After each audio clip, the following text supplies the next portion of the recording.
Yeah. And let's do that now here. I want to apologize in advance for my social media poem. Yeah. Oh. No, we love it already. You teased us that it's a masterpiece. I was in quite a mood Legend. last night when I wrote this thing. All right.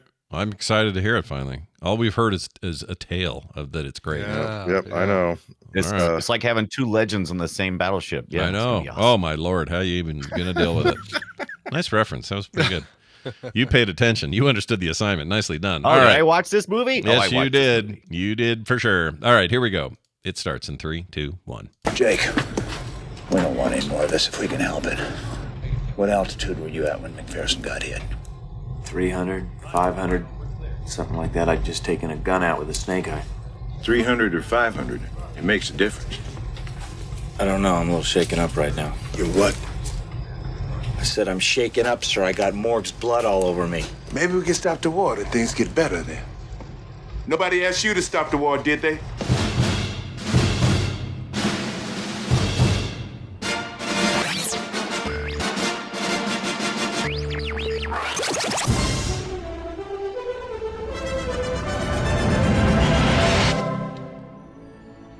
The Phantom Shitter. This is Film Sack. Couldn't remember what I did.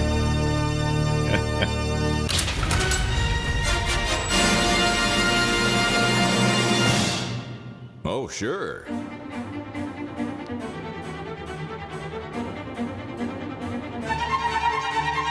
Well, what do we have here? Welcome, everybody. This is Film Sack, mining the very depths of film entertainment for all mankind, episode 641. I'm Scott Johnson, joined today by Brian. He is the Phantom Shitter. I just know it Dunaway. Uh-oh.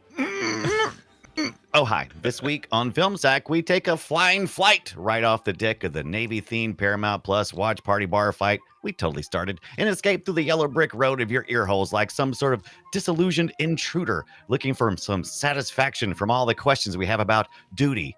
You know, the kind of duty that ends up in the CEO's pickle jar of Tootsie Roll Pops after a late-night bombing run by yours truly. Pull up. I can't do it. Pull up. I can't. The pickle is hot. I repeat, the pickle is hot.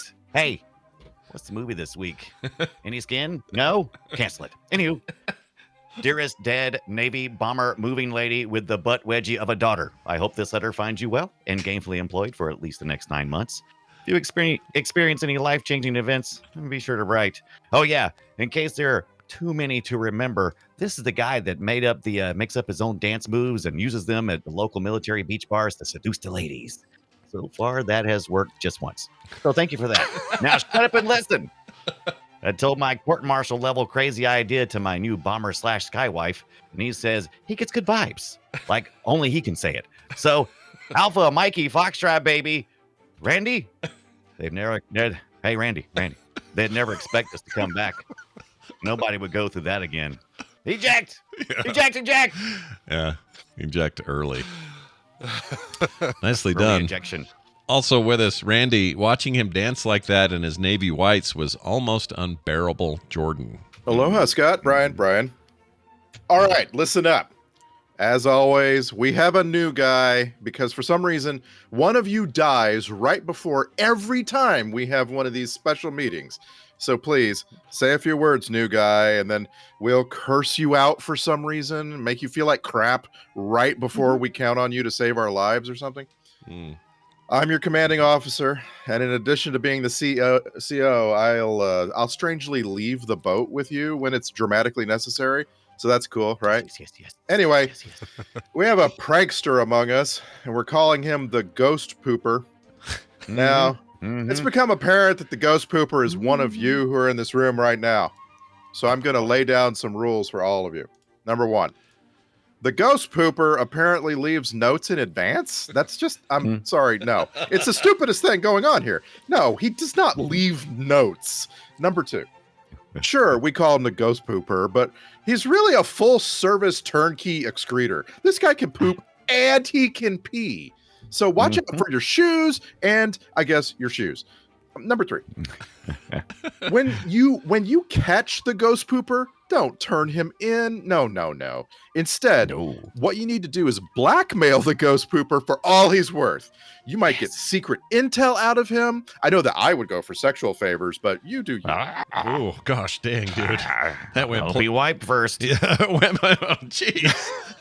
What grossed Scott out the most? Let's get this out of the way now. This is right here, yeah. Just happened. Good Lord. Let's intro. All right, finally, Brian. He hates Sam's, and he hates good mustaches even more, Ibbit. Oh, look, you don't realize how well you've led into what I'm doing here. Yeah, after last week, I was like, all right, I set the bar high. So now I know I need to kind of go up even a little further, go up one more notch. And I decided, no, I'm not going to do that. I'm actually going to go ahead and reset the bar really low so that I can have a nice, a nice little plan of ramping back up. This is a good strategy. I like this a lot. Expectations lowered. Exactly. I do this from time to time. I almost did a version of Flagpole Sitta called Phantom Shitta, nice. but didn't because I realized never in the song does Harvey Danger actually say Flagpole Sitta, so it was really hard. Oh, he doesn't, does he? Yeah. Doesn't. No, it's just a title. It's like Led Zeppelin. They can't put a title in their songs to save their life. So this time we're just going to go for Campanelli, and we're going to take him dead or alive. You fly me right round, Virgil, right round, over Hanoi, Virgil, right round, round. I know. Yeah, you said you were taking it down. You liar. And you took it up. Lying sack of shit. That was awesome. Oh my gosh. Yeah, if I'm gonna lower my expectations, I'm expecting a ukulele. Okay. Yeah. All right, I thought you was gonna do a 19, and then a 19, and a 19, and a 19. We'll see what we have next week. 19. That was freaking unbelievable. All right, well, the bar has been raised. Let's see if we raise the bar for Fake Fletcher this week. Another bad fake Fletcher. Flake Fletcher wasn't able to nail anybody down on a read, so we went ahead and used the horrible AI voice that we sometimes use for this, and they'll explain more about Flight of the Intruder. Flight of the Intruder! During the air war over Vietnam, a U.S. Navy A-6 Intruder bomber pilot schemes with a hardened veteran to make an unauthorized airstrike on Hanoi. Willem Dafoe looks like a child. This must be old. Oh my gosh, dude. And all I had to do was put it in all caps. Like a man. When I do it in all caps, I get this. Every time I do it. I love it. Right? Yeah, No. it sounds like that scene from Doctor Strangelove where what's his face is riding the missile as it goes down. Yeah, it is like that. I never know quite what I'm going to get out of him, but we're grateful, I suppose, to him for that. Slim Pickens is what I'm thinking of. This is a John Milius film. Randy, I was going to ask you before we got too far, how many have we done Red Dawn? I don't remember doing Red Dawn, did we? Because that's my favorite. I thought we did. Pretty sure we did. Definitely did. We definitely yes. did Red Dawn. Yes, Okay. we have, and we also did Conan the Barbarian, which is, honestly, you know what? I'm going to save that for later in the show. Okay. Yes. All right. Yes, John Milius. This is our third John Milius movie. His last John Milius, the movie that broke John Milius. Yeah, he kept doing TV stuff, but he stopped doing movies entirely. He said it was the hardest time he'd ever had making a film. He hated his experience. He was like, I want out of this. This guy has written, directed, or been involved with some of the most amazing films. He wrote Apocalypse Now. He wrote Jeremiah Johnson. Conan the Barbarian wrote and directed Red Dawn. Made a video game that I really liked, wrote called Homefront. Fantastic video game back in the day. Mm-hmm. And I just want to stop you. I would like to watch Jeremiah Johnson with you guys. Yeah. That's a Sidney Pollack movie from like 50 years ago. Yeah, I do that. It's supposed to be like one of Robert Redford's towering moments, and I think I saw it, but I just don't remember it at all. And I'd really like to sack that. Yeah, I'd watch that with you guys. No problem at all. We saw it. Did we see Clear and Present Danger? They did the screenplay for that. I don't know if we saw it. I think so. Feels like we did. Anyway, those Jack Ryan's all run together. but the point being, this dude is a capable Hollywood veteran with all sorts of stuff under his belt, and his final movie shouldn't have been so shitty.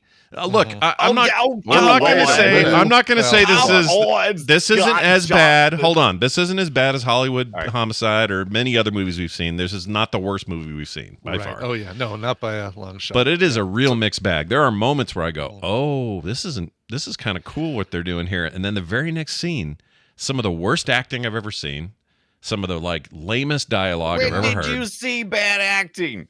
I have proof later. I brought proof. I brought receipts. When you so I watched, watched the movie clips. I watched the movie on Thursday night, and then watched movie clips yesterday and this morning to just kind of say, all right, refresh, what I saw. And when you take scenes out of context and you watch Danny Glover sitting there leaning against the after he's been shot down, leaning against the front of his airplane, his intruder, his intruder, and he's like, no, you stay, you don't come after me, and just leave me, and there's a bunch of guys with guns around here. It's like, oh, this feels like made for TV movie from the mid 80s. Yep. Team Gibbet today on this. I 100% agree. Yeah. Right. So here's the problem I imagine that happened and John Milius discovered. If you do a film that requires you to film on location at military locations, that has to be incredibly intimidating and complicated just to get it done, because you got a lot of military personnel. They always want to squeeze a few people in there. You have to make sure that it passes what they think is good. And then you probably got a lot of looky-loos of people who are real freaking heroes, and you're portraying them. Man, that's got to be a pressure cooker from the top to the bottom.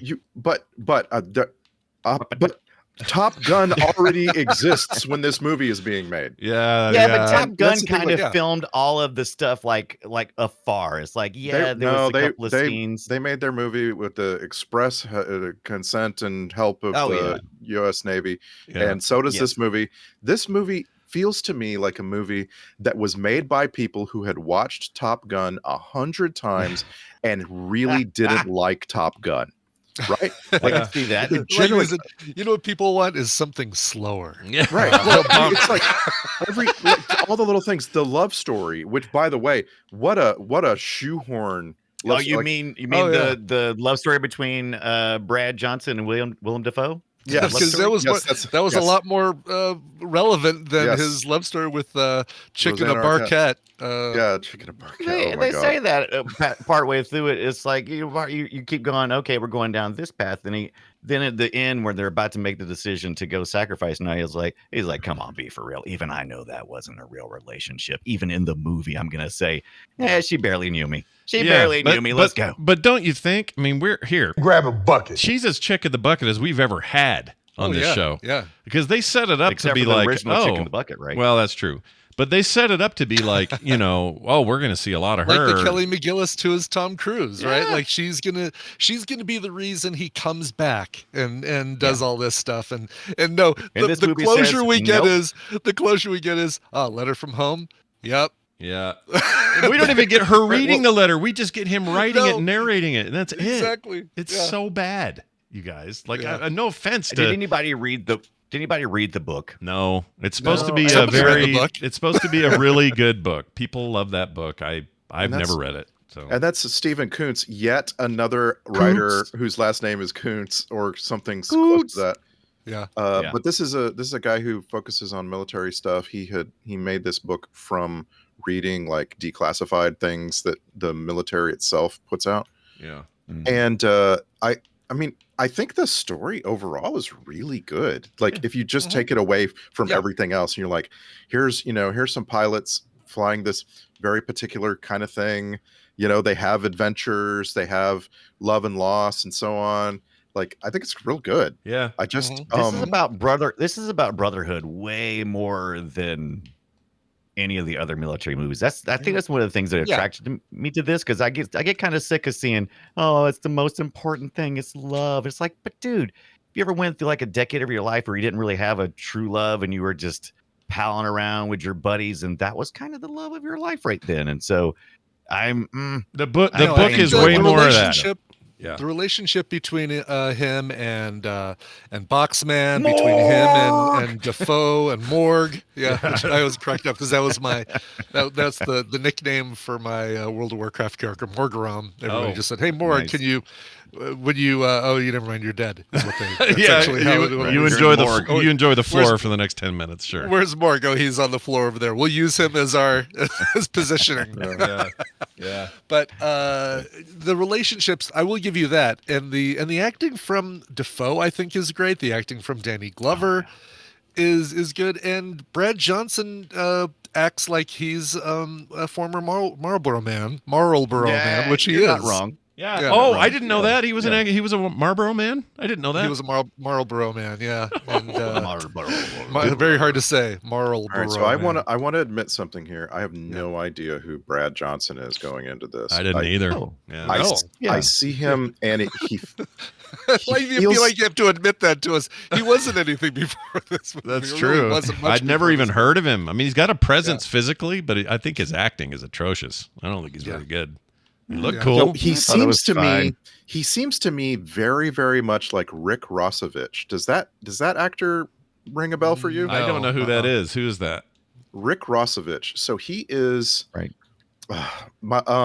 He was Slider in Top Gun, but more importantly, because that's a really bit role. More importantly, he's the third wheel in the movie Roxanne, the Steve Martin, Daryl Hannah movie.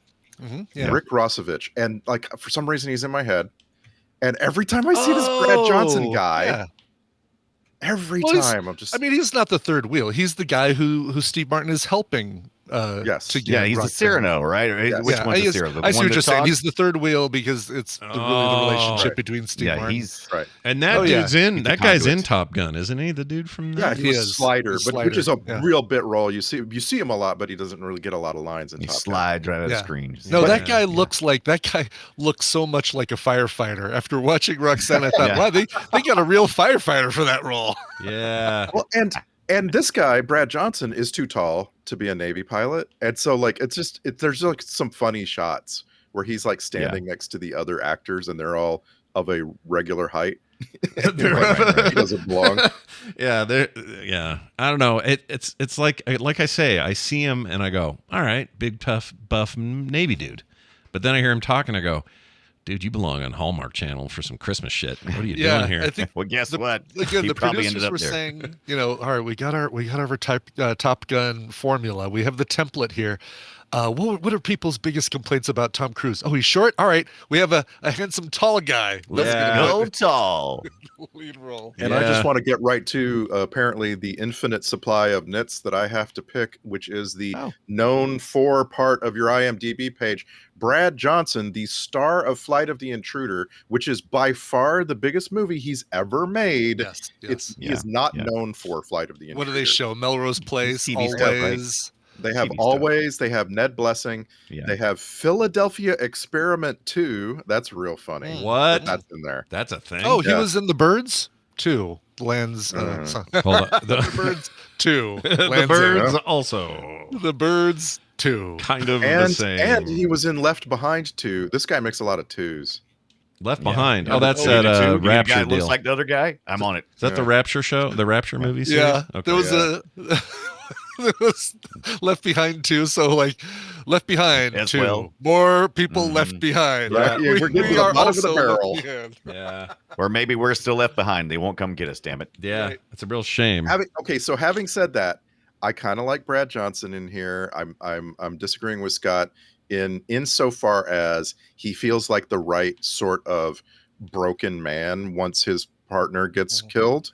Like he plays it really well for me. He looks it and he makes, when he's not talking, he's the part. He's great. Not a problem. But the minute he starts going, I don't know. It's when he argued with anyone, he took me out of it. It was just uneven. Yeah, it was really uneven. That's a great word for it. This movie is uneven. Like if you want to, and if you put him, like if it weren't such star power around him, Sizemore and Glover and Defoe and all these other people, it wouldn't be as noticeable. If it were, if you had some no names around him, or more no names around him. You then mean it like wouldn't the be as- Phantom Pooper, like Douglas the- Roberts, who like I the- loved. That guy, loved. that guy was even worse. But he was I bad. loved him. It was that's never gonna work. That loved him. mission, no. Crazy. But good I luck loved to him. you. Remember You didn't talk to me. His name was Wow. Guffy. I love names in military movies, and he was Guffy. Yeah. That was the best Guffy. name. Guffy is a great name for anybody to ever be named Guffy. I agree with that. But look, my whole point is like they wanted to be Top Gun. Maybe even they wanted a little Iron Eagle. It was more Top Gun in terms of. I don't think they wanted to be Top Gun. I think they wanted to avoid Yeah, being they Top hate- Gun. they hate Top I Gun. think they wanted. Yeah, I think they wanted to tell this story, and every time I looked at the story, I said, "Shit, there's just a little bit too much like Top Gun. We need to get away from Top Gun as fast as possible." See, I disagree because I think they want Top Gun money, and I think Yeah, they wanted Top course. Gun. So Of course, but there's like a conscious decision here with every step. Like, okay, so we're two guys in a plane and one of them dies. Remember how they did that in Top Gun? We want to be more realistic. We want to have the survivor more affected, et cetera, et cetera. Yeah. And Look at the marketing. The sometimes- marketing looks nothing like Top Gun. Go ahead. Sorry. I'm just saying, Come on now, the silhouette of the plane with the sunset behind it. I think I Are can we find looking at the same? five Top Gun Give me movie it. posters that look like that. Give me the movie poster. Give it to me. Well, I'm finding it he's right gonna now. find it. Do it right Find now. it. Go. Convince me. I've never been Yeah. more Team Gibbet, by the way, on a movie. I feel like this is. Yeah, here it this is right here. Wow, it was actually the second thing I found right here. I'm putting it in our chat. Give it to me. It is fighter planes. Let me Fighter see planes that. with the That sun looks behind. nothing like the other post. Look at that. That's got a guy and a gal in the front. A with guy some and a crazy- gal. Yeah. The only Because thing apparently, that is- because apparently there's Rosanna both Arquette only planes. signed up for one day. Yeah. Filming. So she couldn't stick around for being on the movie poster. She not only signed up for one day, she signed up for one room. I think they just barely did anything with her. It was a real bummer. And I'm not. Look, by the way, I went on a bit of an Arquette deep dive because I realized this movie has David Schwimmer in it, and that means Ross is in this, which means I loved it. That was so surprising. which means his fake sister Monica married her brother, her real brother David Arquette. And they're both named Dave. Like I had all these like weird things in my That's head funny. about I it. didn't even think about the connection there. That is hilarious. Yeah. So I thought about that a whole bunch for no good reason. It was a waste of my time. But There was a lot of time to think about other things while you were watching this film. yeah, what I didn't know is they had a sister who died at a very young age, like not that many years ago. I think. Oh, really? She was only 47, and she died of some old complications of AIDS she'd had forever. But it was geez. like this weird modern. It was like a one-off because we have medication to really handle that now. Like it's not the deadly thing it used to be. So anyway, there was this whole story. So I got down deep into that. I'm like, I didn't even like this movie. Why am I going down the Arquette road that I am? And I'm looking. Okay, well, Patricia, she's over here doing this. And then I realized this is a bigger acting family than the Baldwins. Oh, yes, by a lot. That's really? crazy. I mean, I knew about there are- Patricia and what's his face, dude Arquette, and Rosanna Arquette, of course. If you don't count spouses, there's still a dozen Arquettes in IMDb. Yeah, that that are all related. that work in acting. Not if you- some less than if others. you count spouses, it's unbelievable Oh, well, because, sure. like, for example, this one. Which one are we talking about? Rosanna. Rosanna Arquette. Arquette. Rosanna Arquette has had 4 husbands. Oh my gosh, wow. dude, she's busybody. She got stuff going on. Are they all? And were they all? Dear Mark letters. Let's see. James 3 Newton were. Howard, the musician. The composer, yeah. Yeah. Okay. Her first husband was Tony Greco, who I guess was also a musician, a composer. Okay. All right. I also this is another movie where John. So I'm a big John Corbett fan. If anyone here watches Northern Exposure, they'll know who I'm talking about. He plays Chris in the Morning. He's an amazing actor. More recently, probably the Big Fat Greek Wedding movies or whatever. But anyway, he's great, and he's barely in this. But he's got a little bit role in it. And then, so I go deep dive on him. I didn't know that guy's been married to Bo Derek for 20 years. Bo Derek. And she's like 20 years older than him. There's all kinds of weird stuff you learn when you watch Way a to bad go, movie. Bo Derek. Yeah. You watch a bad movie. She's like a 10. Oh, Yeah. I wanted to make reference to a thing, partly because I want people to hear this joke, because it made me literally choke on an egg. But Ibbett said the other day, or yesterday, I guess, you said that Danny Glover's so quiet in this thing that he's just getting too old for this to be loud or something. What'd you say? I don't want to ruin the joke. I said Danny Glover's getting too quiet for this shit. That's what it was. Yeah, that's it. And it made me laugh really hard. But anyway, the point is, I'm watching it and I realized this is true of everyone. Either they are too loud or they're too quiet, and it alternates. It's never medium. No one's ever just talking, except maybe when he's hanging out with Patricia Arquette, or is it Patricia or the other one? Rosanna Arquette, for like 5 minutes. That's about the most even speaking we had. Everything else was like, you don't know what you're doing, or you guys need to get down there and do, like why? Exactly. When he's Danny Glover, he's chewing out that not Boxman, that was Sizemore, Razor. Razor Chandler. blade, right? When he's I'm gonna call you Straight Razor from now on. It's like 1 minute he's like, because there was a wop in the wood pile, I'm gonna call you Straight Razor. I told you, I said I have never had to do this much adjusting back and forth to be able to hear Danny Glover's dialogue. acting style, though. I mean, even when he's in the toilet on Lethal Weapon 2, he does the same thing. He's just, but it's the responsibility of the audio producer to jack up the levels and even things out. Yeah. Please don't. We got to stop on the whop in the woodpile moment, because when that's happening, there was a couple of when that's happening, I'm asking out loud, what is this doing in this movie? Why is this dialogue in this movie? And then it just dawned on me. N-word. Yes, they did. It was 1972, and WAP. Yeah, but WAP isn't nearly as bad. I mean, they're not in the same category. Like, there's a famous comedian. Socially, no. There's a comedian thing. Who was it? Maybe John. Brian, you just watched this. John Mulaney. Or maybe it was you, Randy.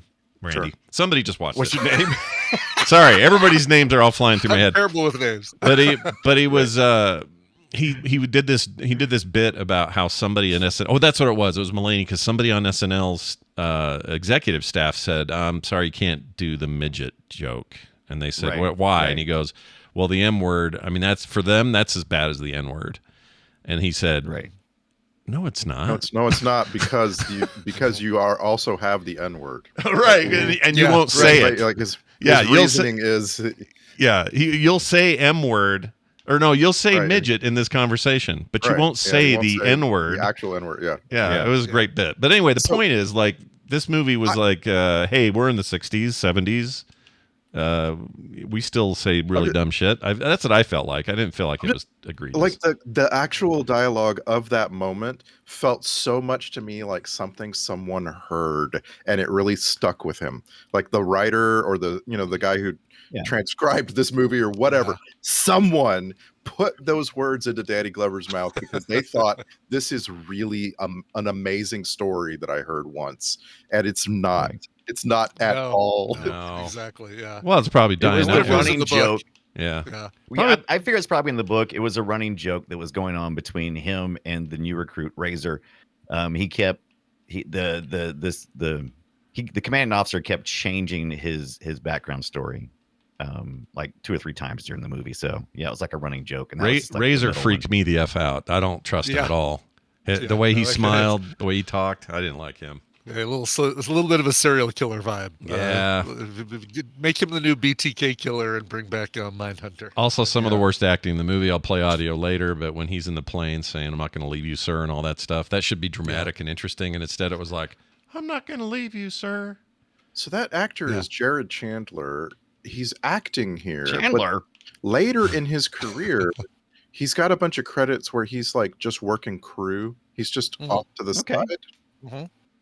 Yeah, maybe he realized. Sounds about right. Maybe he realized this isn't for him. I think it's because he was actually in the military, and he's like, maybe that's where he got to start. This is where he gets to actually do some acting, but like his role in Hollywood is to be an advisor more than a actor. Yeah, I could see that. Yeah, could believe that. He's just terrible. Oh my gosh. Yeah. It's really, why really is bad. that? By the way, why is it that some people can do such a great job of acting? Like, what is Fred Thompson has no business being this good in front of the camera, Yeah. Because he just has such a presence that there's no doubt that it's just like the director just says, "Fred, just deliver your line like you would if you were Fred Thompson," and all right, I'll just deliver this line. And then it's all he needs to do. He doesn't need to do anything beyond that.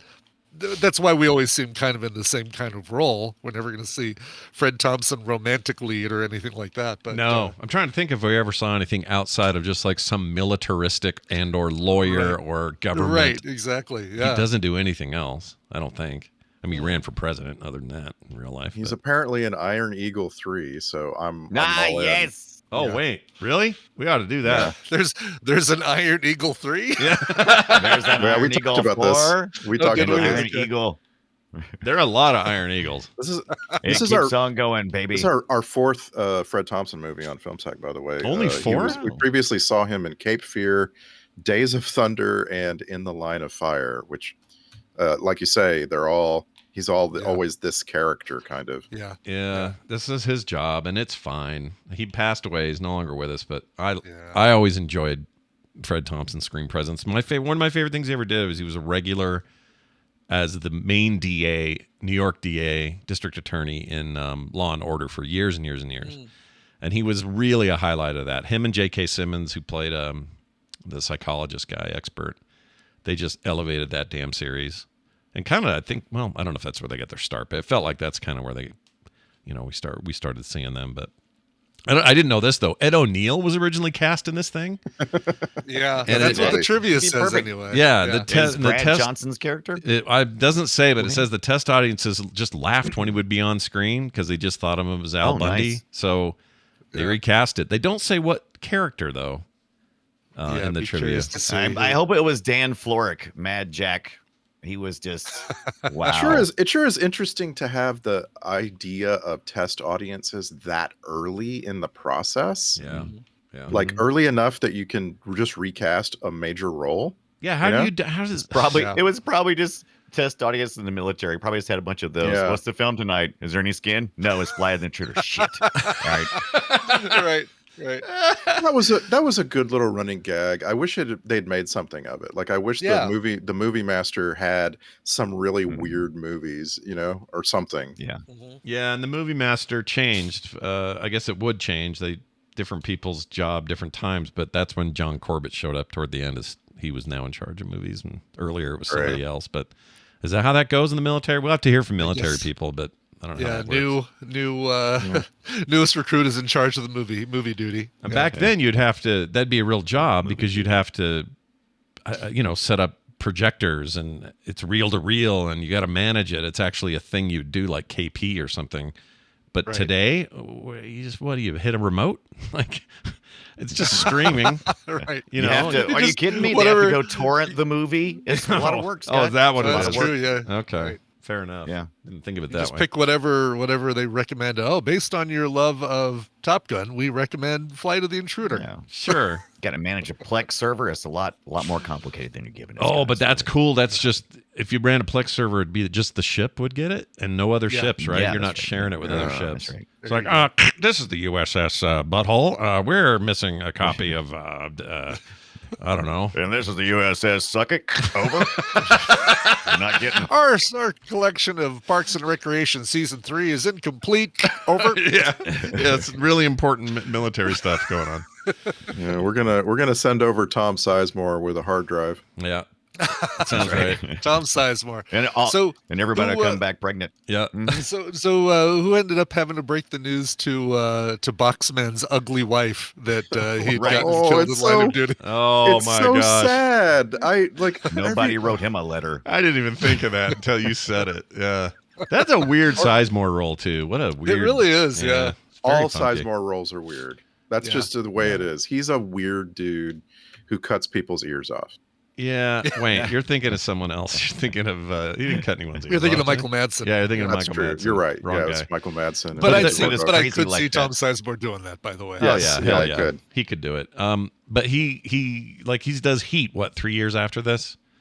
And that was a great role. He was really good in Heat. This one, I don't know. And he is our most sacked person this week, Tom Sizemore. Yeah.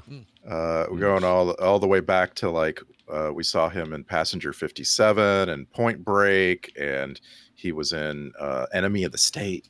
Yeah. What about Ving Rhames? Where's he laying at in this one? Because I've seen him a lot, and I was kind of surprised he was here. This was teensy. I was amazed at how Ving Rhames wasn't as big as some of the other actors. I was like constantly staring, like, is that actually Ving Rhames? I know, you hear his voice off screen before you see him, and then it's like, whoa, look at that! It's little Ving Rhames.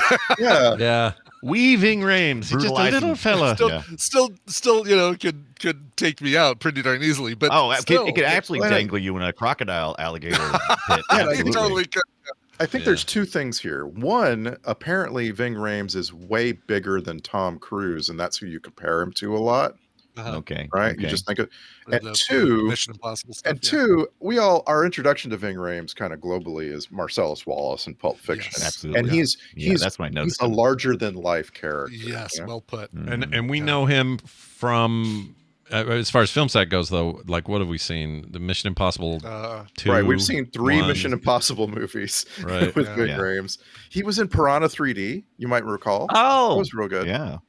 I enjoyed Popped that. up the screen there. It's really good. I like that. Way back in the day, we saw him in Con Air. That was a oh my gosh, right? He was in Con Air. Wait, hold on. Yes, I remember. looked at Con Air. Was he was a prisoner in the plane? Okay, don't remember Everyone that. was a prisoner. Nope, he was Las Vegas. He was the entire city of Las Vegas. It was awesome. Well, that's a fair point.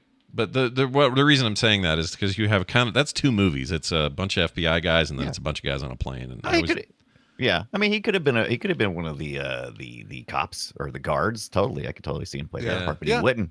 I like him because he's a real screen presence. He's a screen presence that I think they pump up, because after seeing this, I realized him standing even next to like Defoe, it's a little. He's kind of tiny. He's not a very big guy. So when you camera, Ving Rhames, Rhames? Like it just surprised me how he looked so small. I mean, you were just saying it a minute ago. He just looked tiny. And I thought, well, you don't have the meats right now, do you, buddy? Where are the meats? More meats. Yeah, more meats. There's another bit of trivia that says, near the end of the film, the phonetic alphabet phrase Alpha Mike Foxtrot is spoken over the radio. This is an abbreviation for Adios Mother Effer, which is said over the radio by down-to air crews when they know death is a capture, or a capture is imminent. Is that not the first time? Not the first time we've heard it here on Film Sack. We heard it on the A-Team. Did we? Well. Oh, did they say that too? I don't remember that. AM Alpha. Who said it? Like Hannibal? Bradley Cooper, right? Face. All right. Okay. The face said it came right out of his face. Rocket Raccoon himself. The music guy, Basil Polidorius, originally scheduled to score Dances with Wolves, reluctantly dropped out to score this film for his close friend John Milius. Fine. I'll do it. It's okay, I guess.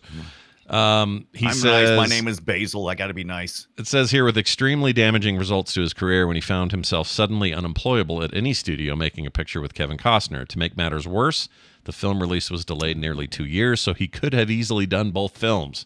Oh, bummer. That guy got screwed. So Kevin Costner's a jerk then. Is that what I'm seeing? I don't think that's a Costner. I don't think that's Costner specific. Like, it's not Costner going, I'll never work with him again. I mean, maybe it is, but I doubt You'll never work in this town again. Yeah. Like that? No, okay. My guess is it's more just the studio. I mean, I don't know how these people work. They all seem rude and terrible in Hollywood. I'm sure I'm wrong. I'm sure I'm. No, you're absolutely right. They're rude, terrible. It's a cutthroat business, and as such, yes, it is not a polite place. No, but boy, have we heard this guy's music a lot. Oh yeah, tell me more. Where do we know him from? Red Dawn, Iron Eagle, RoboCop, Conan the Barbarian, The Hunt for Red October, Starship Troopers, Wow, sounds like it might be John Milius' friend there, maybe. Yeah, oh, for sure, yeah. They were buddies. They're pals. It says here. So sometimes you do stuff for your friend that really screws you. You know, remember that one day when I don't know. I mean, sometimes when your friend asks you to go bomb Hanoi, you go, "I'm getting a good feeling about it." What did he say exactly?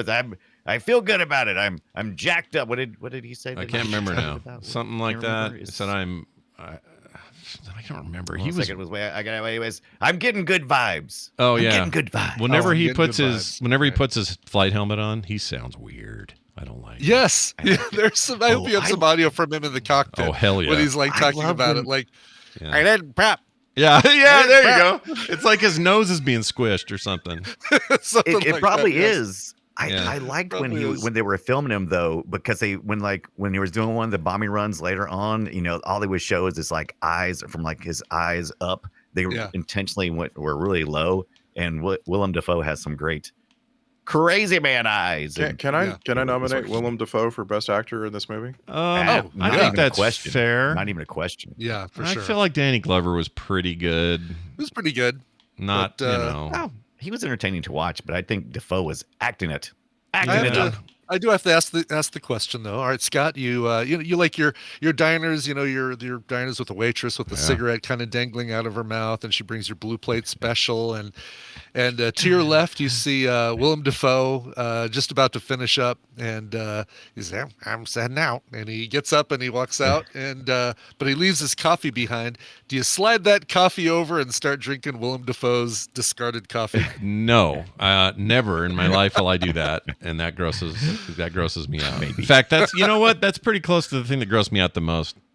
Now that you mention it, what was the thing? Did you have something else? I wrote his mustache because I just hated it so much. That's funny because I was trying to figure out what it was that was disturbing me. You know how people have a unibrow where it goes straight across? Yeah. He has a unistache. He has a unistache. There's no. Well, and he also kind of has a uni shelf where his eyebrows would be connecting. Like it's a little protrusion that almost makes it look like he still has the unibrow. Yeah. It's interesting. It's weird. It's interesting. He has, I mean, who has a more interesting face in Hollywood than him? I mean, guy's a freaking weirdo. And they make his face even more interesting in the movie Poor Things, the Oscar nominated. Yeah. Gotta watch that.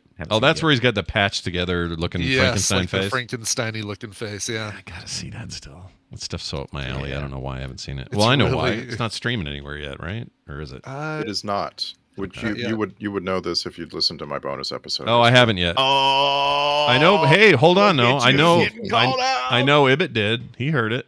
I did. I listened to it. Enjoyed it very much. Yeah. I'll get to it. Yeah, it's been up for almost 12 hours, Scott. What the hell? Yeah, where have I been? Hold up. You don't proof everything end to end? No, I trust you guys. Like you could come in there and go, I'm going to talk about a penis for 2 hours, and I'd say, all right, I trust in their judgment. Dunaway's already done that. Yeah, that's his. I call it the hot pickle episode, and it was great. It was great. The stress poops. The stress poops. Hey, but I will tell you this. I want to know this because I didn't ask at the top of the show. Now, I said, and I want to thank you guys for actually going through watching this movie, because when I watched the trailer last week, I was like, oh, shoot. I remember this being a movie that I really enjoyed. Yeah. Is this going to be unwatchable? And so I worried all week until I got to watch it that I thought it was going to be unwatchable. I thought it held up in ways that I didn't expect, but in other ways it was disappointing, of course, since time has passed. So was this everybody's first viewing? Yeah, I'd never even heard of it till you guys suggested it. In fact, if you went back like a couple months and asked me, "Hey, what's that movie Flight of the Intruder about?" I would have guessed. I would have guessed so wrong. Oh yeah, like I won't say. Like I said earlier, it's not the worst movie I've seen. But it's got a bunch of problems. It tanked for a reason. Like it's not. I don't think it's just us or just me. Yeah. It's a middling kind of movie. It does a few interesting things, but it doesn't stand out that much. As a matter of fact, mostly all I remembered from my previous viewing that I saw again this time, I said, "Oh yeah, I remember that," was him doing the weird dance, and the very end when Willem, spoiler, is kind of like, "Go back," and he's shooting and everything, and he's going through his whole "I'm saving you even though I'm laying here dying" scene. I still remember that pretty well. It was very memorable. Good. And I will now know, like if you ask me, I will probably 10 years from now I'll go, oh, that's Willem Dafoe out in the jungle getting bombed. Yeah, and he's good in putting the shoe polish on his face. He's good in it. Right. He's made for this kind of stuff. Like this guy, he's Willem Dafoe for a reason. Does anyone work harder than him? Think of Platoon and that sort of thing. Yeah. Has anyone seen the Aquaman sequel? Oh, I haven't. I have not seen it. He didn't. Yeah, he's still alive during Aquaman because he's in Justice League. Yeah. Yeah. You mean the character? Yeah. The character. Yeah. Both, just to be sure. Both the character and and Willem Dafoe is still alive. Yeah, why not both? I suppose. Yeah. But yeah, he's. I'm trying to think of something where I was just like horrified by him. Oh, I know that Antichrist movie. I could do without ever seeing that. If I could remove a movie from my memory, actually all that guy's movies, but that one in particular, I agree totally. yeah, is really rough. What was that? I think for me the creepiest Defoe is what was the one? Blue Velvet? Is it Blue Velvet? No, it's Wild at Heart. I don't think I saw that. He's a guy staying in the hotel. It's one of the David Lynch. I gotta scroll No, through. you said it all. Yeah, exactly. What That's a more do I David need Lynch to movie. say? Oh yeah, that is. Yeah, I know the name.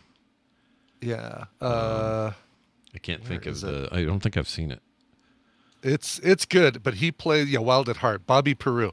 He plays this really creepy dude in the hotel who like tries to pressure Laura Dern into getting with him, and that's Come on, get with me. Come on. that's a crazy ass character. And he was in Existence. The guy's career for me really improves when he hooks up with Wes Anderson. Like I suddenly find myself calling Willem Dafoe a fun actor, whereas before that, like he's weird. No, that's a good way. That's a great way of putting it. And I loved him in. It was a small. Wait a minute. Am I thinking of Moonrise Kingdom? No, what am I thinking of? Steve Zissou. Yeah, that might be my favorite with him. My favorite Wes Anderson with him in it, I guess. Yes. Yeah. He was also in French Dispatch. Yeah. Did you guys check out The Lighthouse yet? Yes. Yeah, I loved the Lighthouse. Him and the White House. Pattinson? Yeah, and a seagull. black and white. Weird. I really enjoyed weird dimensions. The mood of that. Three dimensions. Yeah. No, Yeah, that was so good. And that movie came out, or at least I saw it right before the pandemic, like a week before we all went home. And so it really stuck with me, like it's so, I call it, what did I call it? My Dinner with Andre on the Sea. Yeah. In particular, Dafoe making Robert. Right. Yeah. And if you haven't seen Florida Project, I know, Scott, you watched that recently, right? Yeah, it was awesome. It's really good. Yeah, Defoe is fantastic in that. He deserved. I don't think he won, but he deserved that nomination for sure. He did. Year. Yeah. Did he end up winning? I don't remember if he won. I don't think he did. I'm trying to remember. He's still one of those actors. I don't think he's won one yet, but he's getting one before that career ends. You just know it. Oh yeah. Oh wow, he's still already got mine. Still hasn't won one. Wow, jeez. Yeah, see, that's crazy to me. But also, I don't know. There's lots of actors like that where you're just like, can't quite believe they haven't won everybody over yet. And I got it. You got to blame the agent. They don't have representation helping them find those roles. Yeah. Yeah. I had a note here about a trope that I don't know what to call, so I'm gonna play the thing. I'm gonna ask, and maybe Randy has TV tropes up or something. But the commanding officer needs saving by rogue soldiers. What is that? What do we call that? I don't know, but it's in every military movie. Every one of them, dude. Like I said at the beginning, they love to take the CEO away from where they're supposed to be at all times. Yeah, and put them in danger, which it's just weird. Yeah, the military was supposedly very heavy-handed with the actual content of this movie, but for some reason they have this guy just get in a plane and fly away. That's because the CEO is probably approving it, going, "Yeah, that's what I would do." Yeah, who's he leaving in charge? By the way, like we could have had a 5 seconds the of Phantom him. Pooper. Yeah, exactly. Yeah, it's weird. I just saw Hacksaw Ridge sort of recently-ish, and two of the commanding officers end up in very precarious "I need to save you" situations, and that's apparently based on true stories. There's a love there, right? Yeah, there's but maybe this is relationship between. But this is maybe the point. Maybe this is a military thing I don't understand. Like that this is they're not just there to train you. They're also there to go into battle with you, and then now there's a bond. Yeah, and I don't know. I don't understand it. That's old school. Yeah, you always, if you're a leader, you want to show that you can lead literally by being on the front. It's like, it's a common trope throughout, I think. Yeah. But saving them, that's a weird trope. It is weird, right? Yeah. And they do. I'm coming for you. You see it a lot. I'm sure there's a word. I don't know. There's some great tropes around that character here. One is the berserk button. He has a berserk button. He hits it regularly. Yeah. Another one is playing possum. We love that trope, right? Fun, oh my sure. gosh. Oh yeah, where he's acting like he's dead in the cockpit until the guy gets close enough, and Yeah, love it. That one's a fun one. Apparently he's a race lift. The in the book, the Commander Camporelli is white and actually Italian. Oh, yeah, something so like maybe that. Maybe that was going to be Ed O'Neill's role then. Oh, you know what? That would fit. That would have been about the age range too. Yeah. I'll bet you're right. Interesting, because that's interesting too. Because I'm sure racism against Italians seems to be maybe easier to write about than to portray in films. Maybe. I mean, I wouldn't call it racism. I'd just call it ethnic bullshit. Like they're just ethnic. There you go. Ethnic bullshit. I don't know what the right word of it is, but it's obviously, like back in the day, we hate the Irish. There's too many here, or we hate the Italians because there's too many here, or whatever. That was mostly about they're gonna take our jobs. It was more immigration type stuff back then. I didn't serve in the military in the 1960s, but everything I've watched gives me the impression, at least, that there was a pretty strict Protestant Catholic divide among military folks who were stationed overseas, and like they were just kind of like hard on each other, So, what do you call this trope of? They do it in Top Gun and all these military movies, I swear. But you're allowed to dick around with very expensive aircraft anytime you feel like it. You know what I mean? Isn't that interesting? That, you can't imagine this movie keeping on the rails. Like everybody plays by the rules and just does what they're told to do. Yeah. Like you can't imagine it. It doesn't happen. Yeah. It's weird to me. And it's like, oh, we're going to buzz the towers. Or in this case, we're going to go make the doctor sick. Or drive him, make him scared because we're going to do a bunch of loops and weird maneuvers. And then we're going to play honky tonk music while we do it. It's just we need a little comedy relief, right? But do you think it's true? Like, let's say you're in the actual Air Force or Navy, and you're the best pilot there is. And are there times where you're allowed to just go screw around and buzz towers? I'm sure probably everybody who's been in the military has one story. They've all probably been part of one crazy, we shouldn't have done that story. Did it happen every week like they look like in movies? No. But I think everybody's at least experienced. Oh, well, they kind of broke the rules there, didn't they? Yeah. We'll never get to do that again. Yeah. Never. Yeah, probably. Like anything, right? Like you go right. But these guys got away with a lot. First, they're screwing around with stuff. Then they go off and do a mission without any permission. Then they get to go do it again and try to save Murtaugh. Yeah. I don't see nobody up there. I just see some boys about to whoop some ass. Yeah, exactly. Like I'm not. I'm not. I'm going to allow it. We're just going to sweep this one under the rug. So that's right. No charges. No charges. No, let them go. It's not a bad. And that was I really liked that twist. I want to give this movie credit for the twist of these guys happened to pull their stunt the day before the president made their stunt what they're actually supposed to be doing. Right. I just think that is awesome. Yeah. Is it a twist or is it just Deus Ex Machina? Like basically we need a way for these guys to make it to the final mission. I know timing was perfect. Nixon just basically just wants to keep this quiet and let's just do it. Yeah. I do like the term pop and smoke. We need more pop and smoke in my common vernacular. Pop and smoke. I want to be able to say, Sandy, hey, come get me. Are we going out tonight? Hell no, I'm popping smoke or something. It's just a cool sounding thing to say. And they said it a few times in this. Oh man, and those Sandys, that's a Douglas A1 Sky Raider. The A1 is such an incredible looking plane. I just love that in the 1970s we had prop planes fighting wars. Are those still in use? Do you know? No, they're not still in use. This is probably the end of of the Sky Raider, but like they were they were in use for the making of the movie. That was the real deal, man. They had so many awesome planes and shots of planes that were in such good condition. I was just I was really impressed because they're like crawling around on the island of Kauai, and you see like, there's an A1 coming in real low. I was going to ask you about that. If that was locals. It did look Hawaii. Everything looked like Hawaii, not Vietnam jungle to me. So much that it was annoying. Like you have Rosanna Arquette sitting on a Hawaiian beach, and it's like clearly a Hawaiian beach. Like, and by the way, if you were married to a guy and he was MIA, but he was shot down and killed, do you think the military would just let you continue to live on the beach there? No. Indefinitely? Sure. I'm gonna say no. I'm gonna say probably not if I had to guess. Yeah.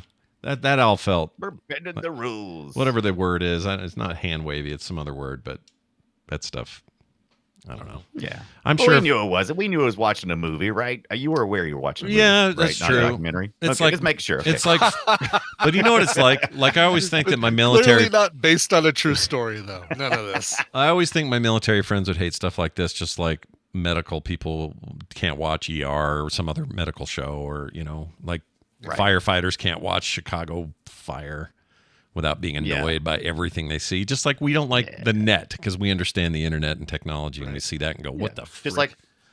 Just like Randy being annoyed by the beaches of Hawaii. I've never been to Hawaii. You could have just told me it was anywhere. I was like, fine, fine, sure, why not? Yeah, exactly. He or Vancouver, right? Every time Randy notices a Vancouver thing because of his time in Vancouver, it's like, oh yeah, well you would see that. I'm guessing Georgia people. Georgia people, how did they even go to like an MCU movie without going? Well, there's my neighbor's house. There's the. That's where Peter Parker lives. He's my neighbor. Yeah. He always comes up. French fried taters. A little bit of Sling Blade always. Well, when you go to Georgia, you're always talking to Sling Blade. Everybody knows that. That's the truth. Well, how do you feel about clips at this stage of the game? Very if good. you don't give me some clips, Very good. You're gonna riot my intruder up your butt. Yeah, you'll put you'll fly that intruder right where the sun don't shine. You'll say goodbye, assholes, and you'll eject. Yep. There you go. Eject. Do you blow right through the roof of your glass thing? And like when they showed that, I thought, is that right? Wouldn't that pull back first and then you eject? I wouldn't. Yeah, I would think the canopy would pop first, but did they get a helmet? Did they? That's true. Well, I'm like, I don't know. Did they say the canopy? They was having a lot of technical problems. It could have been the canopy was stuck. I don't know. Because that seemed like cheap glass. Like, I mean, that is what happened, I guess, to Goose, right? Is that the canopy didn't break away, and he kind of broke his neck. Right. Right. Hit his head, concussion or something, whatever that was. I think so. Yeah. Yeah, and in this case, they blew through it like it was that fake glass you use in bar fights. So I just found a list of aircraft that pop the canopy off as a part of it, and aircraft where you go through the canopy. There are many of them where the canopy is just easy to punch right through. So okay, I would have thought it had to be a harder, thicker material, but I guess if you shoot a guy hard enough through it, it'll break. I guess that's why the hesitation of pulling that damn thing. It's like, oh, I don't know. Oh my God. Yeah. I'm fixing to go through this thing. I don't care for it. Sounds scary. Because earlier in the movie they had a broken canopy. And he couldn't eject. It was that was Murtaugh. He couldn't do it. Right. Different kind of plane though, I guess. So anyway. Well, let's get to these clips here. We got a few, and actually we got a lot, so I'm going to hurry through these because there's a lot of cheese in this thing. Anyway, not very nice thing to say is where we'll start. You die, son, and I'll piss on your grave. Jeez Louise. What are you, Shogun? Are you the Shogun samurai? Insult to injury, I guess? Yeah. Early career Sizemore. So, Jake, how'd you guys do? I mean, before it happened. Yeah. Had hair. Like all this hair on him. It's crazy. Yeah, and all the ladies. The ugly ones, but all the ladies. Yeah. Ving Rhames when he had hair. Nah, nobody gets used to it. You can put your job in front of it like the skipper, or you can even joke about it, but nobody gets used to it. That's right. We have the meats. Talking about his hair? Is that what you're talking about? Yeah, he's talking about his hair. The Phantom Shitter. The Phantom Shitter. Yeah. More on that. Like that. Now I want to be the Phantom Shitter. We have more on that though. A turd was found in the Exo's ashtray. Ash? This is ashtray. Ashtray. Uh-huh. This is where I want to call it now. I always want to speak to the people who refuse to watch the movie and they listen to Film Sack. You may think there is a lot of talk about a guy shitting in the public spaces of this ship. Yeah. It is not as much as you think. Yeah. But the movie sure leads with it though. Yeah. Oh yeah. Yeah. I'm just saying it's a subplot. It is not the movie is not about a guy shitting in public spaces. No, but they would sure like you to think that for a very long time in the early part of the movie. Yeah. To Brian's point. All right, here's what? I don't know what this is. Probably first piece of ass he's ever had. Oh, okay. Oh. Careful. 3 years from now, you're gonna have Rames. you're gonna have a ball in your mouth. So be careful there, buddy. No. What's this? I don't know. Here it is. All right. That's all right, son. That's all right. Oh, it was a lot of all rights. All right. That's all right. All right. The way I wrote it, all it right, was all like McConaughey's not in this. What's going on? Here's a gross one. I want to smell it. Yeah, you want to smell it. Nah. God. Oh, thank you for not using that for my prom. Yeah. I want to smell it. I want to smell it. Somebody in our community wrote, this better not be the line that you put for it. They did, yes. Yeah, that was funny. I wasn't sure what they meant because I hadn't seen the movie yet, but then I saw it and I went, oh, that's what they meant. Anyway, the acting is not great. Here's an example. You get that information, you keep it to yourself, all right? I don't want to know about it. Just keep it to yourself. Come on now. Yeah. One more time. And of course, Keep it to yourself, Mom. and of course, they're in a tiny little library with another guy right behind him listening. Yeah. It's just not I think that was in the map room, wasn't it? When they were when the Phantom Shitter was going down the map list. Yeah. That was silly. And we've seen that guy in other stuff, right? The shitter. I don't know if we have No. he does not have a No. Wikipedia page. He's one of the few people like Razor who doesn't actually have a page to see what else he's been in. But if This they ever is need our- somebody to play the documentary about Hugh Laurie, though, I think he might could pull it off at his age. now. I think he's- Oh, interesting. He does look like Hugh Laurie. Good call. Oh, I hadn't even. Hugh Laurie. Now that you Guffey, say it, or Douglas played Guffey. Roberts. Douglas Douglas Roberts. he got out of movies and then hasn't done shit in decades. I think he finished in 2004 or something, and now he's. Well, he got through shitting and he was out. You know how I recognize him? How do you Murder, recognize She him? Wrote. Oh, Murder She Wrote. Wow. Yeah, I've been watching. I've just about watched the whole thing now. I'm just about done. Wow, you're doing a little side watch there, little something there. Little Murder She Very Wrote morning. binge. Love it. Yeah, a little. How is it? I mean, does it hold up?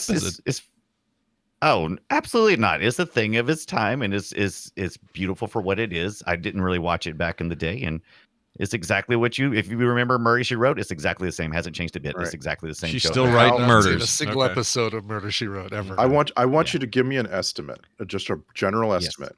How many murders happen in the town of Cabot Cove around this one person?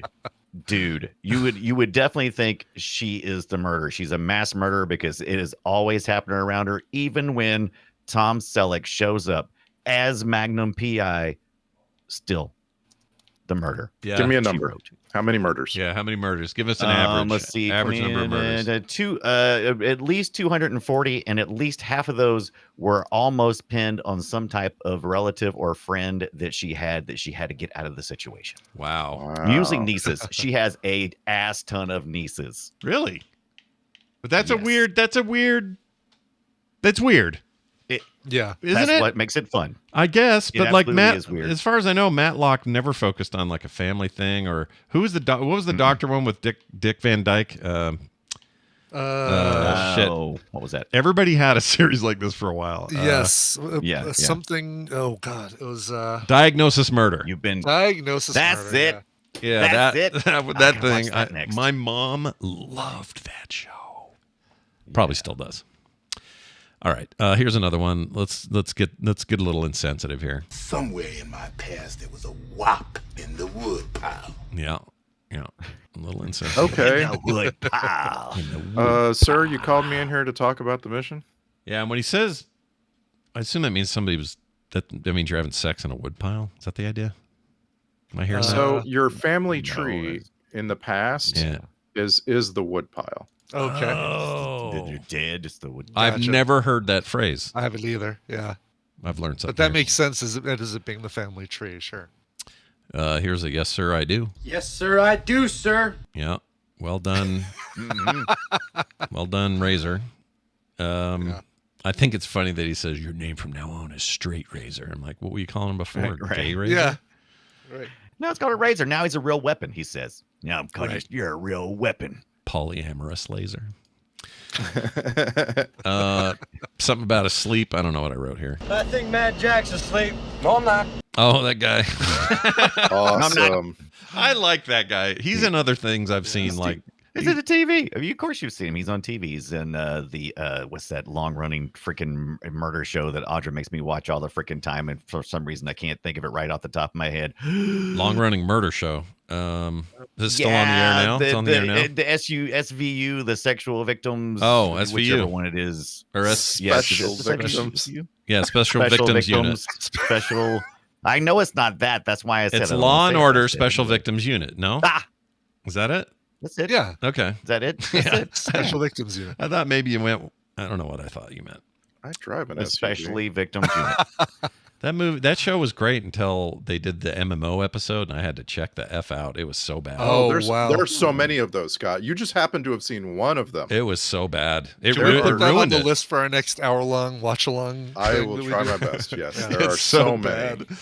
It's so bad the way they handled it that I just went, well, I can't trust you now. Even if you've been getting all the sexual assault cases wrong this whole time, and I just didn't know because I'm not in that world. Right.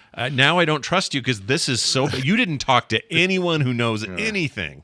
Yeah, and it's not the MMO one. It's the Gamergate one that you're talking about. Oh, well, the one I saw was a guy that ran an MMO and he had no other staff. It was just him, and he was a billionaire. And there was a murder in the game that translated to a murder in real life, and it was just utter shit. I think I don't think it's the same as the Gamergate one. This is older. So many of those. This was back when Mulaney was still there. Maloney. Kevin Maloney. What's his name? Baloney.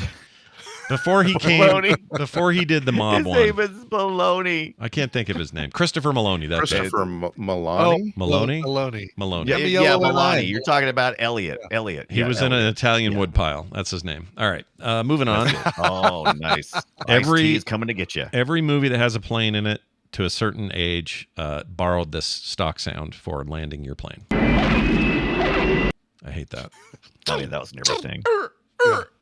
You recognized immediately. Yeah. That could be the A-Team. That could be a movie from 1973. That could be this other 5 things. Like, it's just, I hate that. Poor really Razor, I wrote. That's not a joke. Right. Cole Virgil Cole. Hell no, it doesn't matter, Cole, Virgil Cole. Yeah. Oh, I did have an Ibit prom date. This is before your date, and I don't know what happened here. You've been working out, I can tell. Oh, that was you talking to your girl. Yeah, you were into it. I smell it. That bar scene, dance stuff, all that took way too long. Like, just get it over with, guys.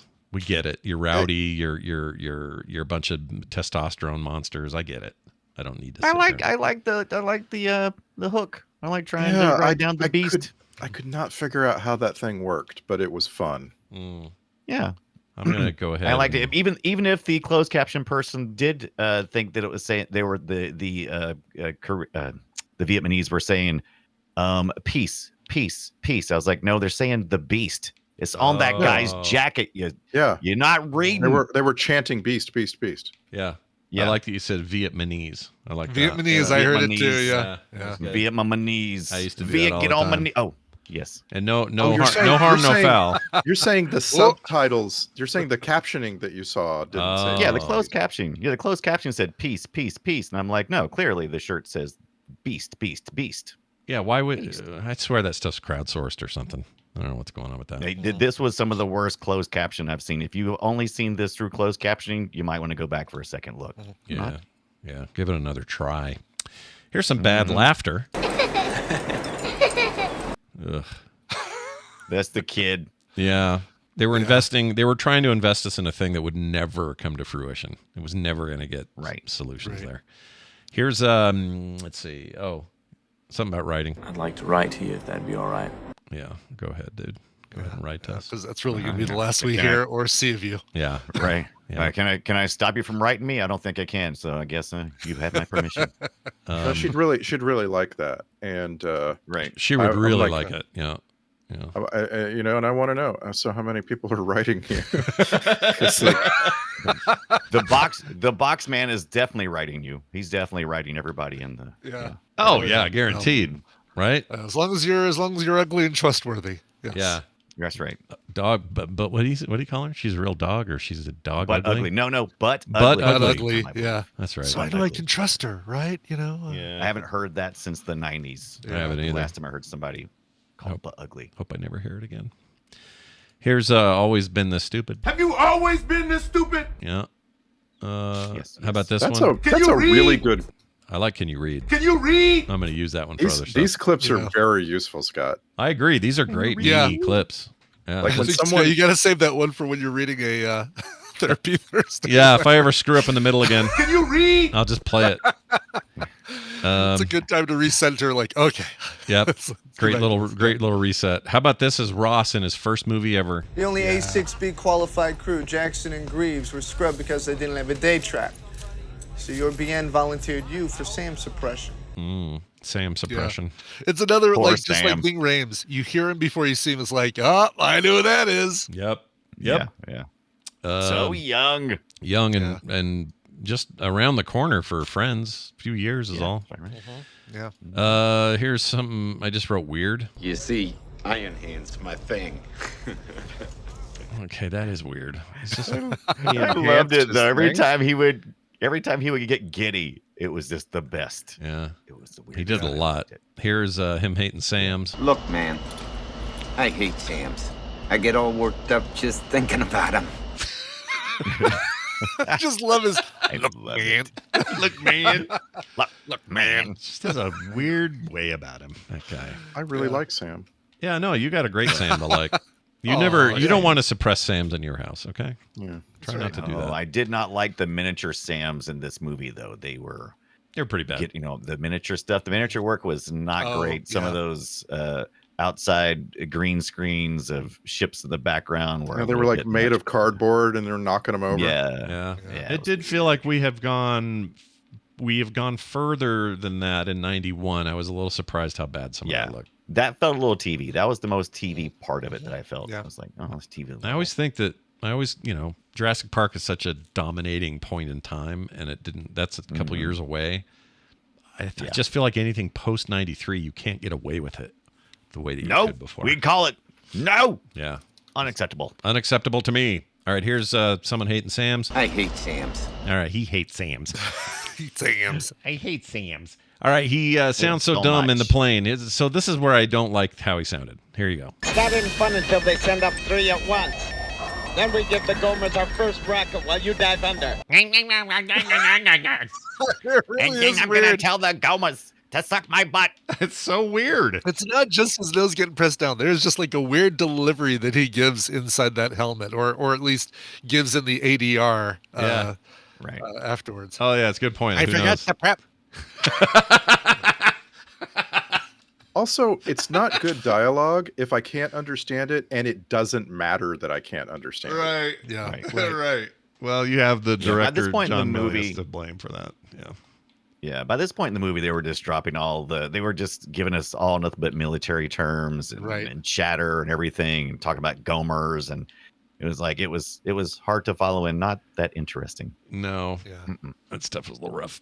Acting is very bad. We got a Shrike, and that'll take care of the radar sight that's guiding us, sucker. Come on, you crazy bastard! Goddamn it, I'm gonna shoot before he gets it! Not yet. When you hear it out of context, it's just so funny. It's really weird, man.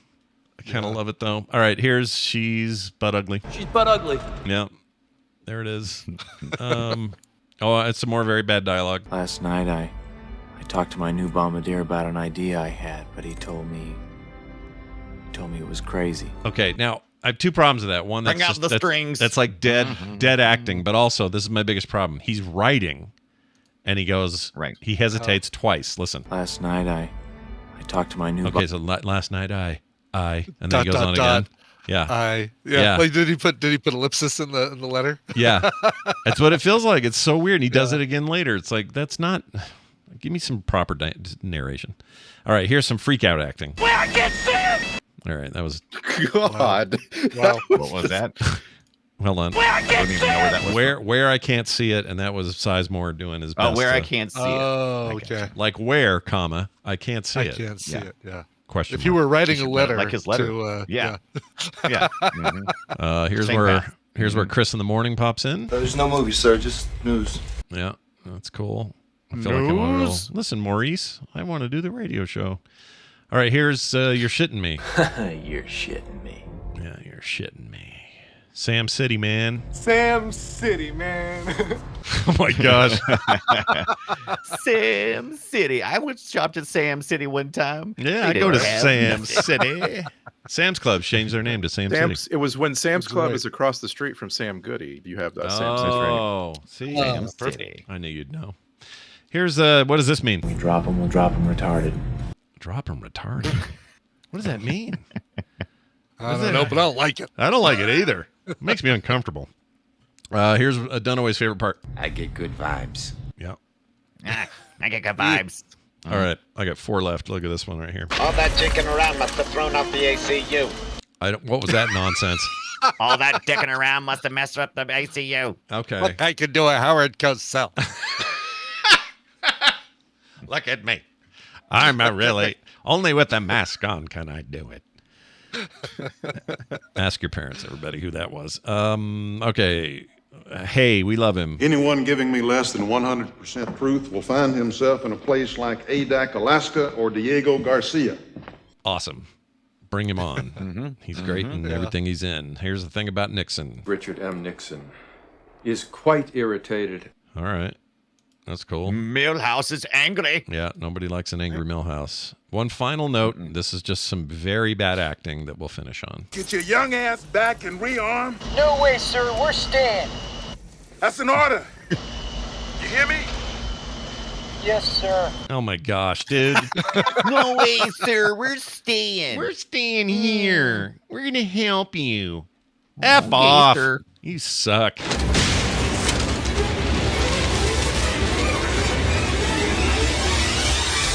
Time for the Film Sack checklist. Everybody in this movie talks like they are they are commanded to whisper or yell and nothing in the middle. Check. This is the Green Goblin origin story. Check. Can't take a dude named Virgil seriously in the end. Check. No one gets named that anymore. Virgil. No. Do you guys know a Virgil in your life? Well, because of this movie. You know, The Abyss, Virgil, what's his face, back on the air, Ed Harris's character. Ed Harris's Virgil. Right. But do you know any personally? Do you know any real life Virgils? No, not a single Virgil. At least no one who's copped to being a Virgil. Right, because you'd change that if you were a Virgil for sure. Yeah. Absolutely. Hey, look who's coming! It's Virgil the Virgin. Virgil. No, you wouldn't. Yeah. Virgil the Virgin. I didn't even think of that. It's so close to that, right? It's exactly. You wouldn't make it. Virgil's you got would never survive. Venereal disease, Virgil. You'd say. Yeah, it would be bad. Sorry, any Virgils who are actually listening right now are going, my name's Virgil. No, if it is, write in. I want to hear about it because I want to know what your life's like. That's amazing. Yeah. I wonder what your life is like. Tell us about your trauma. Let's do some Star Trek connections. I really have no idea on this who might be Star Trekky. So what do we got? We have a few, but they're all very minor. Okay. So let's start with J. Patrick McNamara. He played Admiral in this movie, and I swear to God, that's what it says. His cast list, it says Admiral is his character's name. It's very admirable. He was in season 2 episode of Star Trek: The Next Generation called Unnatural Selection. Okay. Justin Williams played Sammy, again, one name character. Yeah. I hate Sams. Yeah. Justin Williams was in the second episode of Star Trek Voyager, which is called Parallax.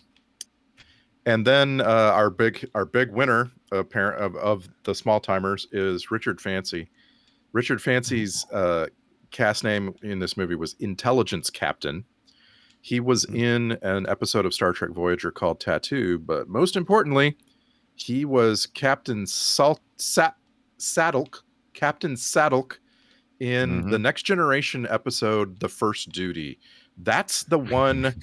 That's the one where Picard yells at Wesley. Yeah. Wesley. Oh, yes. Wesley. And yes. And I get along. For some reason I memorized. There was a time when this was like a meme on the internet, and it was Picard going, "The first duty of every Starfleet officer is to the truth, whether it's scientific truth or blah blah blah." Yeah. I memorized the whole line for some reason. Wow. Look at you, dude. That was Richard Fancy. Here's a throwback. Shut up, Wesley. That's the episode. Shut up, Wesley. Yeah. How about this one? Well, this is me, I think. Wesley, get off the bridge, you little piece of shit. Yeah, it wasn't quite. How about this one? Thanks, Worf. Nope, that's not it. All right. Oh, this one. Wesley. No, that's that one. All right. Hey, let's move on. Moving on from Star Trek to soundtrack grade. An F for fine. It's fine. It's not great. It's just fine. It's not anything to write home about, but it had crescendo moments that were okay. And then there were times it sounded like TV, so whatever.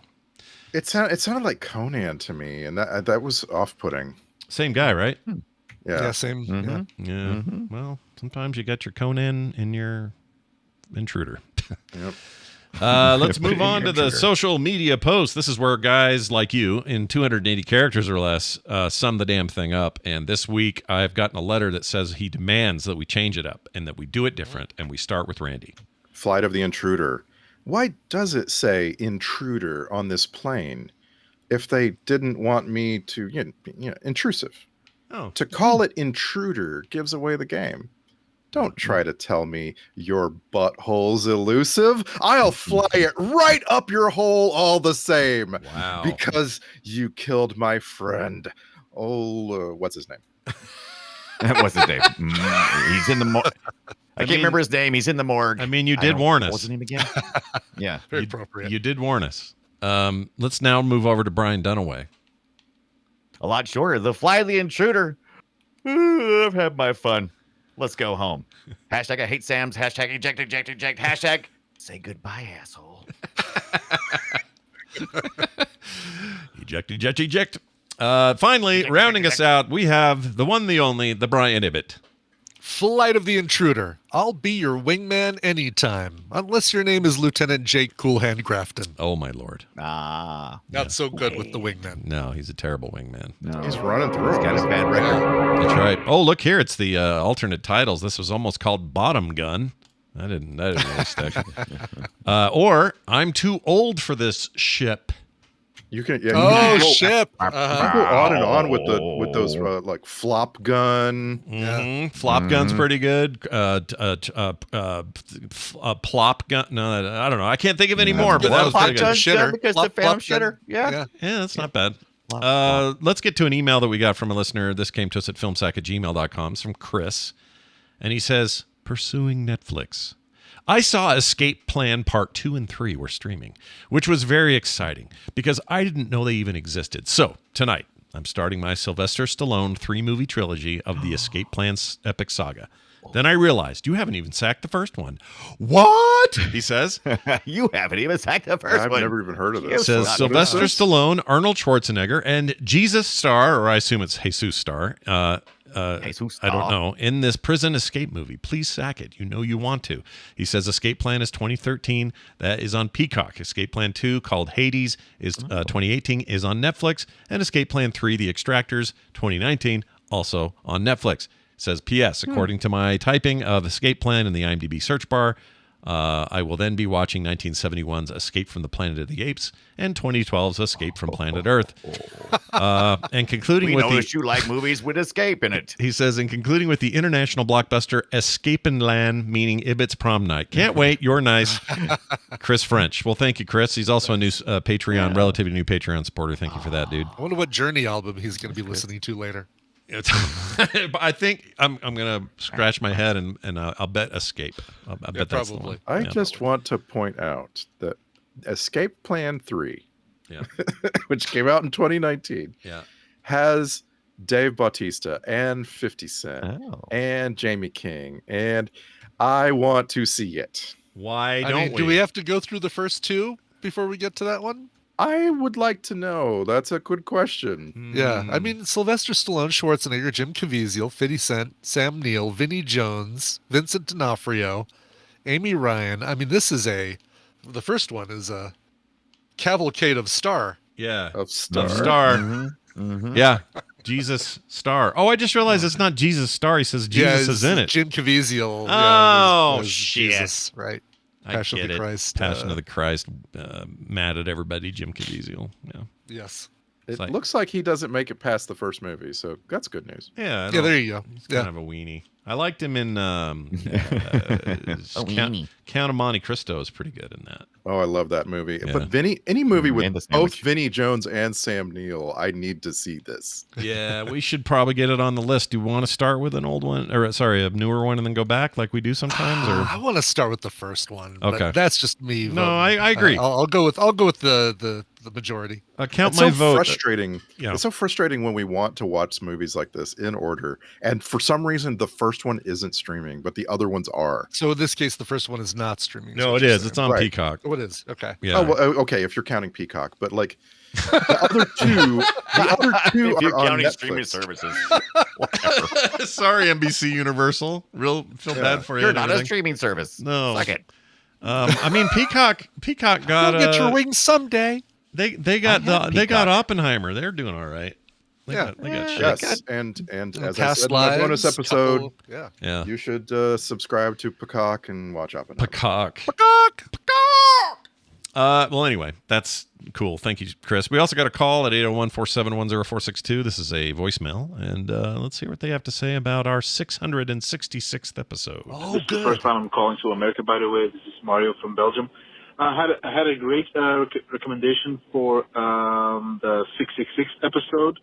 I recently watched a film called Ready or Not with Samara Weaving. I think she's Hugo Weaving's niece or something. Film also stars Andy McDowell and Adam Brody, and it's kind of a dark comedy, and it features some satanic rituals, so it might be a great idea for the 666 episode. Yeah, that's it. Keep up the great work. Love the show, and hope this goes well. See you.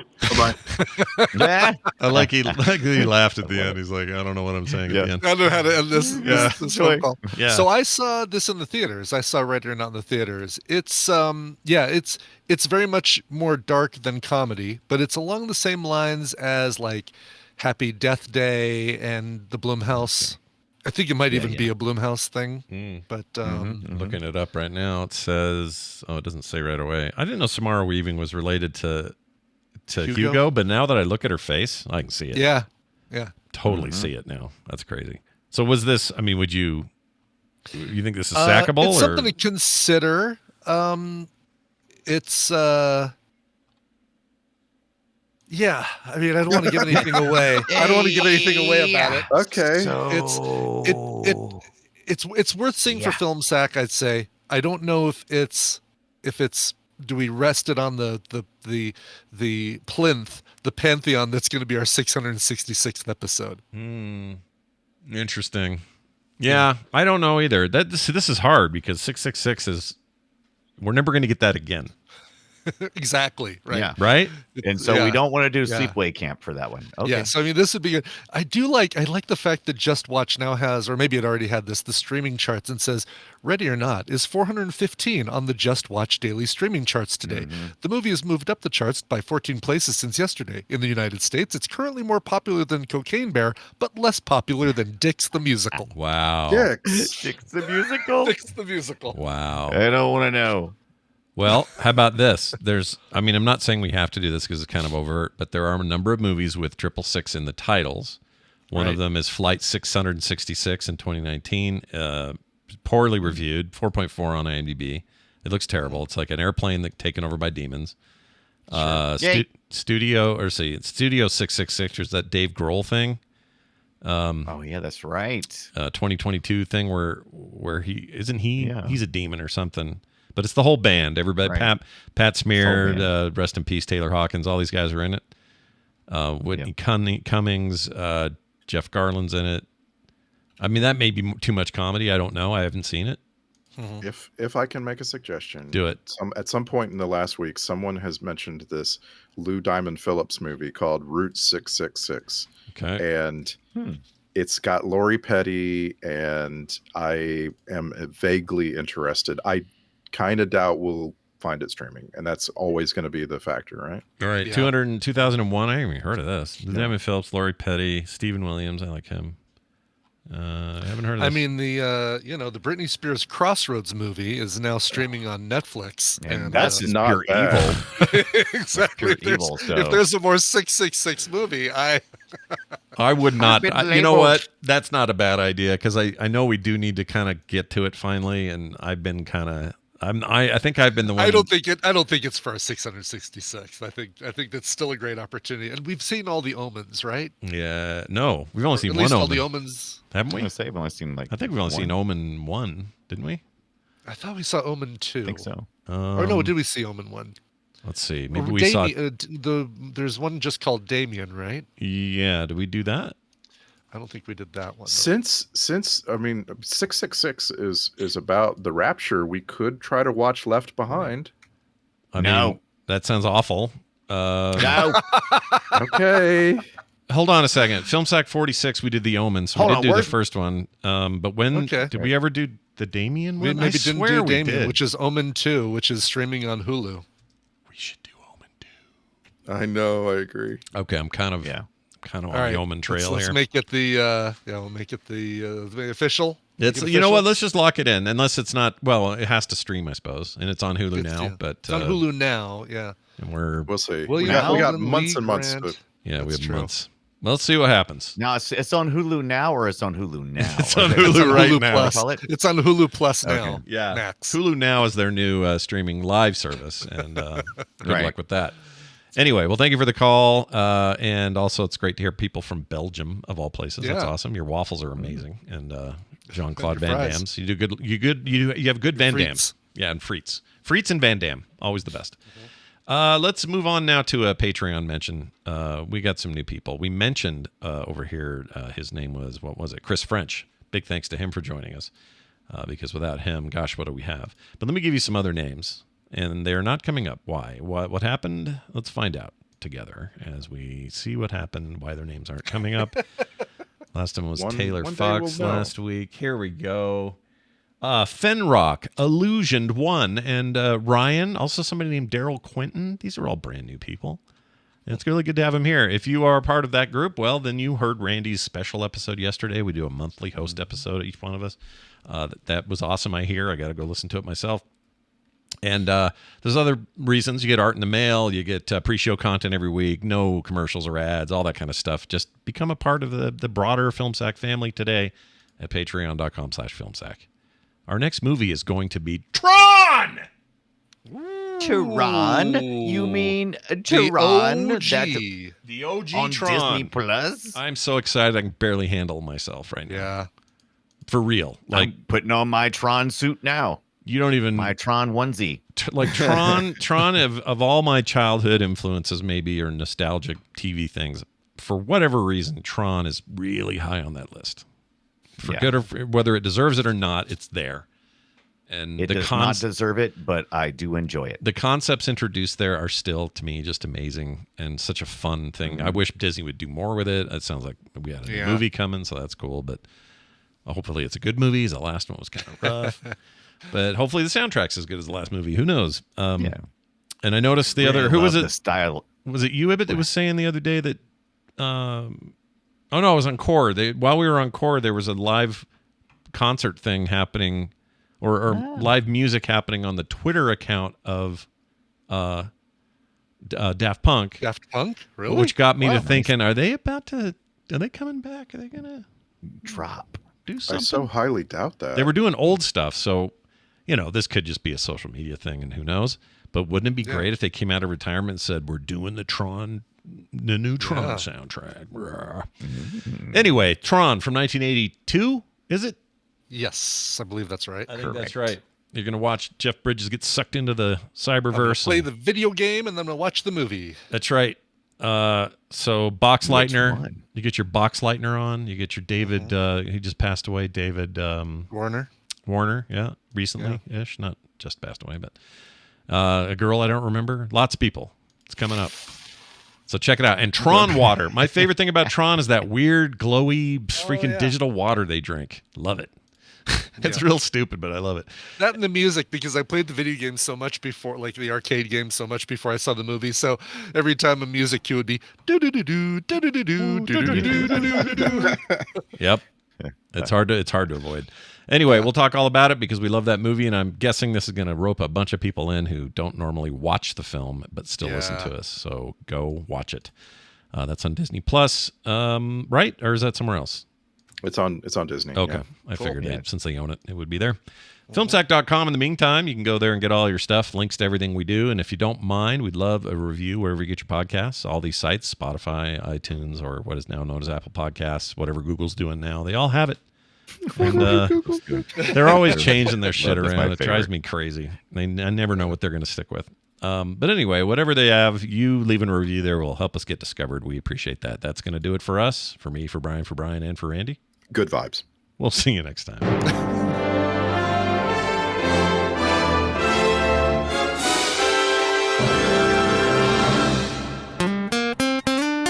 Get more at frogpants.com. A turd was found. Oops, that whole thing was supposed to. Turd was found in the Exo's ashtray. There it is. The whole thing was supposed to play and it didn't. Ashtray. Excellent. Ashtray. Nicely done, everyone. Ashtray. A little long today, but fun, right? Yeah. Yeah. Sure. Good, nice, long, tasty Lots episode. of fun. No, that was good. Always. Yeah, that was great. That was Love it. real good.